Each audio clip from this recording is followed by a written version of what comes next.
Saudi আরবের গুরুত্বপূর্ণ শিল্পনগরী জুবাইলে শক্তিশালী বিস্ফোরণের শব্দে ছড়িয়ে পড়েছে উদ্বেগ। বিস্ফোরণের পরপরই জুবাইল ইন্ডাস্ট্রিয়াল সিটিতে একটি গ্যাস স্থাপনায় আগুন জ্বলতে দেখা যায়। রোববার আঞ্চলিক কয়েকটি সূত্র জানায়, হঠাৎ করেই জুবাইল এলাকায় বড় ধরনের বিস্ফোরণের শব্দ শোনা যায়। এরপর শিল্পনগরীর একটি গ্যাস স্থাপনা থেকে আগুন ও ধোঁয়া উঠতে দেখা যায়।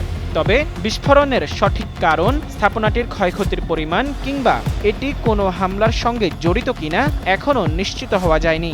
এদিকে একই সময়ে সৌদি আরবের জিজান এলাকায় সৌদি আরামকোর একটি শোধনাগার স্থাপনাতেও আগুন লাগার খবর পাওয়া গেছে। JBS holdings limited. দেশটির জ্বালানি মন্ত্রণালয় জানিয়েছে, ওই ঘটনায় কেউ নিহত হয়নি, তবে আগুনের কারণ প্রকাশ করা হয়নি। এর আগে কয়েকটি আঞ্চলিক সূত্র দাবি করেছিল, জিজানে সৌদি আরামকোর স্থাপনা লক্ষ্য করে হামলা চালানো হয়েছে। জিজানের আগুনের সঙ্গে জুবাইলের বিস্ফোরণ ও অগ্নিকাণ্ডের কোনো যোগসূত্র আছে কিনা তা এখনও স্পষ্ট নয়। তদন্ত ও সরকারি বক্তব্যের দিকেই নজর এখন।